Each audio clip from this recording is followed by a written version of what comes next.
Bab 042. Pelukan Azarin semakin erat. Sejak semalam dia tak bisa tidur, dan terus terngiang dengan perkataan Alea, mengenai jenderal yang mendatangi kamar kakaknya selepas ijab kabul. Dia merasa ditipu selama 3 tahun ini. Maaf ya, Umi. Aza jadi cengeng gini. Azarin menarik pelukannya. Dia mengusap air matanya dengan punggung tangannya. Setelah ini, Umi jangan bosan-bosan ya, kalau Aza akan sering berbaring di atas pangkuan Umi.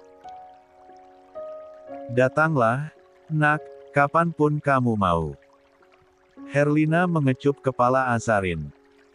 Sebesar apapun anaknya, di matanya Azarin tetap anak kecil yang rapuh.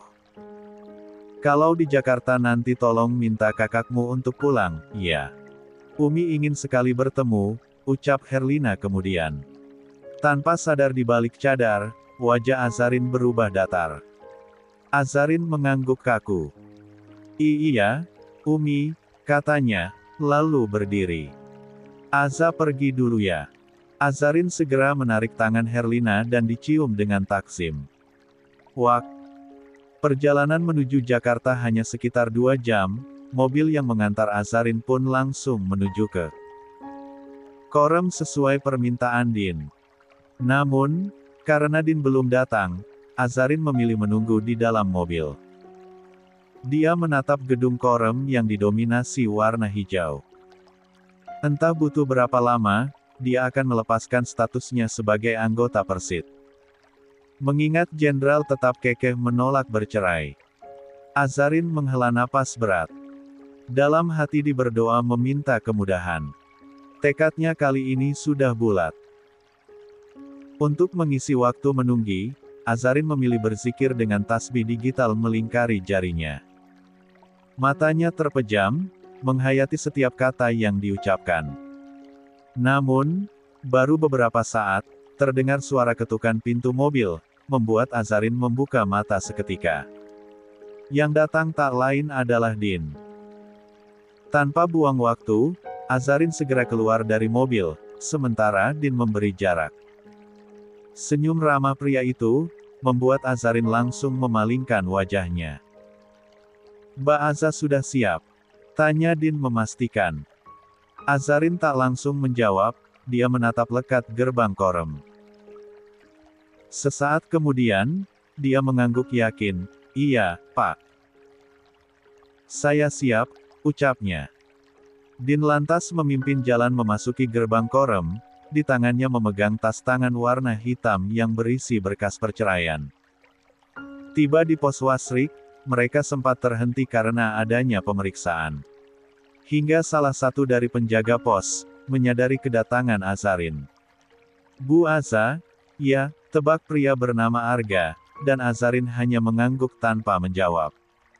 Mau apa tadi? Arga suami dari Hasya sahabat Azarin kembali memastikan. Raut wajahnya tidak menunjukkan kebingungan, tetapi keterkejutan.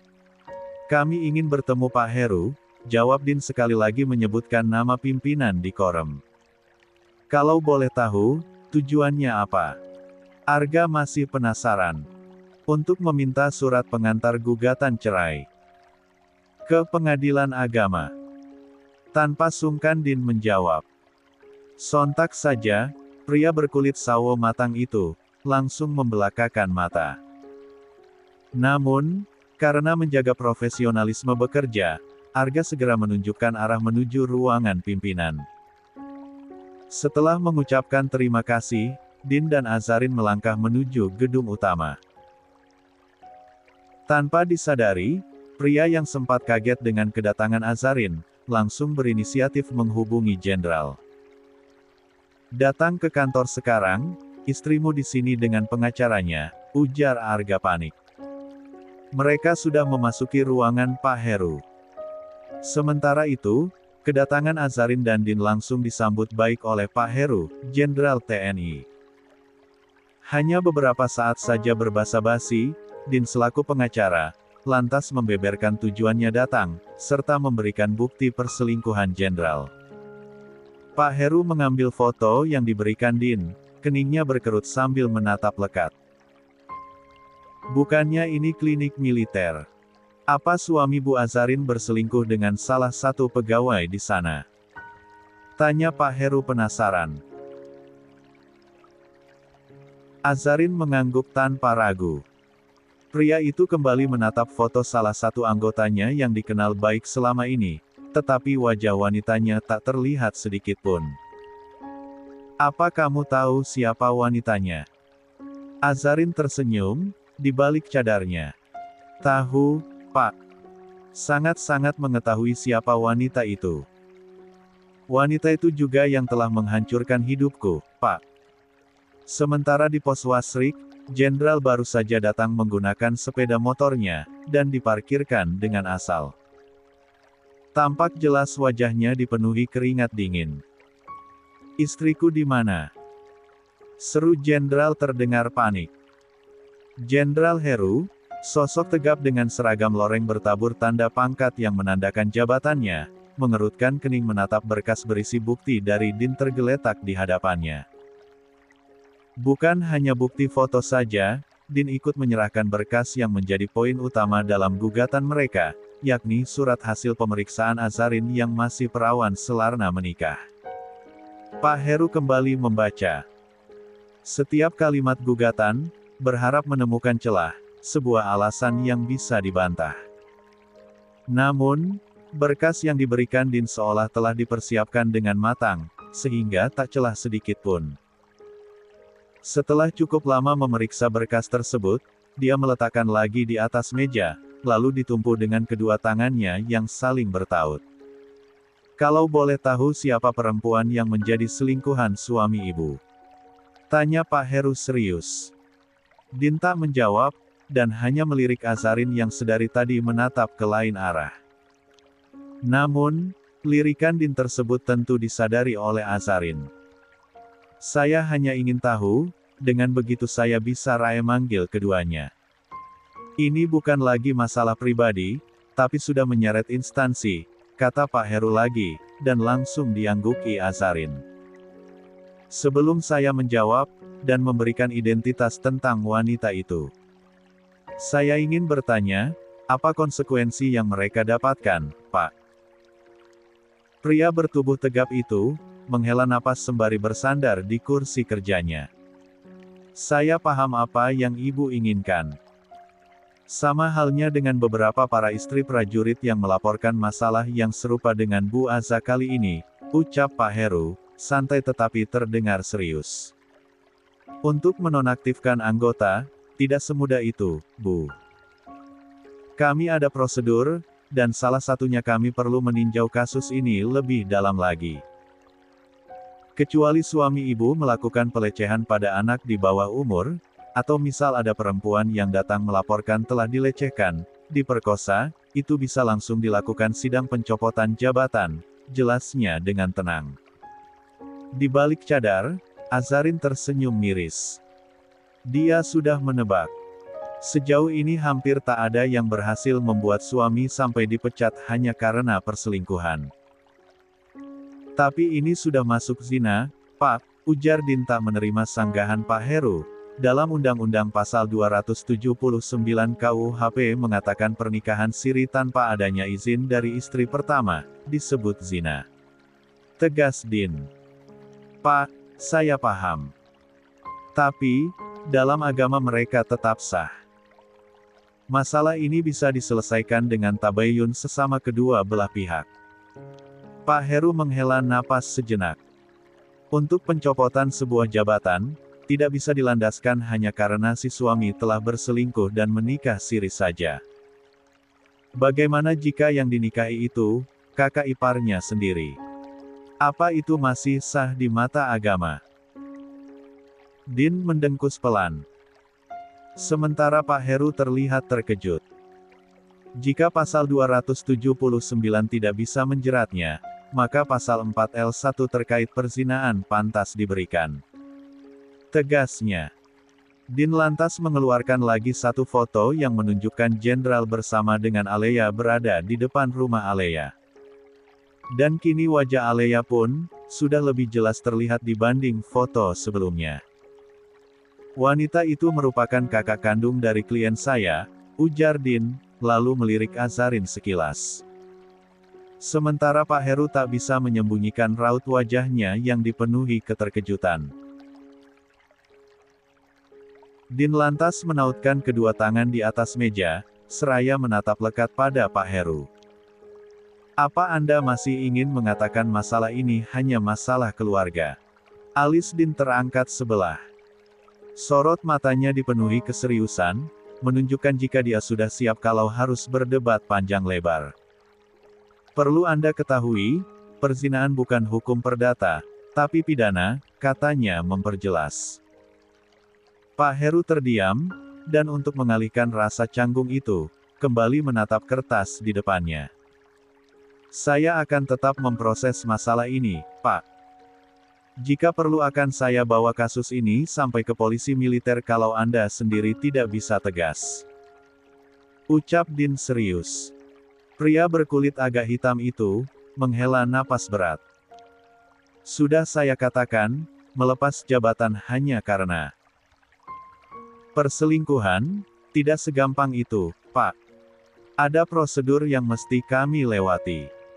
Apalagi Letnan Jenderal Arsyad, salah satu prajurit yang berprestasi.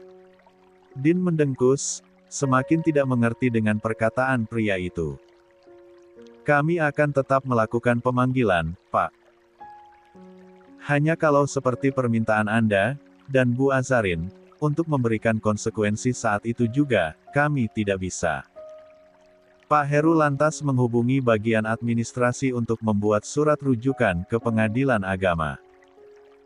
Kalian bisa menunggu surat rujukan itu, di luar, ucapnya sambil mengulurkan tangan ke arah pintu, seolah sedang mengusir Din dan Azarin. Din mengetatkan rahangnya, merasa geram dengan keputusan yang diberikan seorang pimpinan. Tidak. Ada ketegasan dalam bertindak, bahkan sejak awal perkataannya, terkesan membela jenderal, dengan dalih telah menjadi prajurit berprestasi. Ayo, Mbak Asa, ucap Din dingin, dan menahan kesal. Saya akan tetap mendatangi polisi militer. Agar masalah seperti ini, tidak dinormalisasikan dalam instansi TNI. Setelah berkata, Din lantas melangkah keluar, diikuti dengan Azarin dari belakang. Tiba di luar, dikarenakan surat rujukan belum selesai, Din meletakkan tas bawaannya di kursi ruang tunggu, lalu memijat keningnya yang terasa berat, dan tangan lainnya bertolak pinggang. Din menggeram, amarah membara di dadanya. Berprestasi. Mereka buta. Bukankah perselingkuhan adalah pelanggaran berat? Apa prestasi seorang prajurit bisa menutupi kesalahan moralnya? Gumamnya geram. Din merasakan kekecewaan yang mendalam. Bagaimana bisa seorang pemimpin, yang seharusnya menjunjung tinggi keadilan, malah melindungi seorang pelaku perselingkuhan? Sementara Azarin terduduk lemas di kursi ruang tunggu. Dia sangat lelah. Bukan saja matanya yang terasa berat karena sejak semalam dia tidak tidur, dan menangis di saat salat. Pikirannya ikut merasa lelah. Jika saja imannya tak kuat, jika saja dia tak mengingat Sang Pencipta, mungkin dia sudah gila menghadapi masalah silih berganti. Saya akan usahakan yang terbaik, Mbak Asa, ucap Din datar, tetapi matanya menatap tajam pada pintu. Bertuliskan ruangan Jenderal Heru Pramono. Saya akan pastikan orang-orang yang telah menyakitimu, harus merasakan akibatnya. Azarin tersenyum kecut. Dia tahu, melawan suaminya memang tidak mudah. Sesalah apapun, seorang anggota TNI tetap akan dilindungi. Terima kasih, Mas Din, gumamnya lirih, suaranya sedikit bergetar. Saya izin telepon om saya dulu, Mbak, pamit Din, dan langsung diangguki Azarin. Raut wajahnya masih menunjukkan rasa marah. Sembari menunggu surat rujukan yang entah mengapa terasa lama, Azarin menejamkan mata. Bukan untuk tidur, tetapi mencoba menenangkan hati dan pikirannya di tengah kebisingan para staf yang bekerja. Namun, secara tiba-tiba tangannya dipegang erat, membuat Azarin langsung membuka mata. Betapa terkejutnya melihat keberadaan jenderal. Belum sempat dia membuka mulut, jenderal sudah lebih dulu menarik tangan Azarin keluar dari kantor. "Kita perlu bicara, Sa," ucapnya lembut. Namun, perlakuan jenderal yang memaksa pergi, secara tiba-tiba membuat Azarin ketakutan. Sontak saja Azarin menarik kasar tangannya hingga tubuhnya hampir terhuyung ke belakang. "Kamu gak ada hak bawa aku kayak gitu," sentak Azarin, suaranya bergetar, matanya menatap tajam jenderal. Para staf yang berada di sekitar, menyaksikan kejadian itu dengan tatapan penasaran. "Kita perlu bicara, Sa," pinta jenderal, suaranya bergetar, penuh harap sekaligus cemas. "Aku mohon." Jenderal hendak menarik kembali tangan Azarin, namun dengan cepat Azarin melangkah mundur, tubuhnya gemetar. "Jangan sentuh aku," tegas Azarin, jari telunjuknya menunjuk wajah jenderal dengan tajam. Jenderal mengusap kasar wajahnya, frustasi. Bingung bagaimana cara membujuk Azarin untuk berbicara. Dia menatap Azarin penuh harap, tetapi suara bisik-bisik sekitar, membuat emosi jenderal semakin memuncak. "Sampai kapan kalian mau menonton di situ?" Jenderal berteriak kepada para staf yang masih terpaku memperhatikan mereka. "Dia istriku," tegasnya. Suara jenderal bergema, membuat beberapa orang itu langsung membubarkan diri. Atensi jenderal kembali tertuju pada Azarin yang terlihat tegang. "Sa, aku mohon. Jangan kayak gini," ucapnya lirih, dan bergetar. "Kita selesaikan masalah kita dengan baik-baik." Jenderal berusaha melangkah perlahan, tetapi setiap maju selangkah, Azarin pun ikut memundurkan langkahnya. Azarin menggeleng. "Tidak ada yang perlu dibicarakan lagi," ucapnya tegas, meski suaranya agak bergetar. "Aku ingat, saat itu telah memberikanmu waktu seminggu untuk membuktikan posisiku di dalam hidupmu. Tapi, kamu abaikan. Sekarang waktunya telah habis." "Tidak, Sa." Jenderal menggeleng. Air matanya sudah menganak di pelupuk mata. "Aku mohon berikan aku kesempatan." Kedua tangannya menyatu di dada, tetapi Azarin justru membuang muka. "Sa." Tatapan jenderal semakin sendu. Namun, Azarin tidak peduli sedikit pun. Dia melangkah menuju meja administrasi, menanyakan surat rujukan ke pengadilan. Semakin cepat, semakin baik. Tekadnya sudah bulat, tidak ada yang bisa menghalanginya ke pengadilan hari ini, bahkan sekalipun itu ibunya yang meminta. "Ini suratnya, Bu." Bisa langsung ke ruangan Pak Heru untuk meminta tanda tangannya, jelas staf perempuan itu, dan langsung diangguki Azarin. "Baik, terima kasih." Tanpa buang waktu, Azarin segera menuju ruangan Pak Heru. Langkahnya melebar, mengabaikan jenderal yang masih menatapnya. Tatapan yang sangat menakutkan. Namun sesuai dugaan, jenderal kembali berdiri di depannya. Langkah Azarin terhenti seketika, tatapannya menajam hingga tak sadar kertas di tangannya diremas. "Berhenti menghalangiku," tegasnya. Jenderal tak menjawab. Dia mencoba mendekati Azarin, namun tiba-tiba saja Din dengan sigap berdiri. Membentengi tubuh kecil Azarin dengan tubuh tegapnya. Tatapan Din tak kalah tajam, beradu sengit dengan tatapan jenderal, seakan-akan memicu percikan api di antara keduanya. "Mau apa kamu?" sergah Din tegas. Dalam waktu sekejap, wajah sendu jenderal berubah merah padam, amarah membara di matanya. "Pertanyaan itu harusnya untuk kamu," balasnya sinis, lalu mendengkus. "Saya kuasa hukumnya." Din mengangkat sebelah alis, sembari itu, dia berusaha menghalangi pandangan. Jenderal yang mencoba mencari celah untuk melihat Azarin. Tugas saya membantu menyelesaikan permasalahannya, serta melindunginya dari orang-orang sepertimu.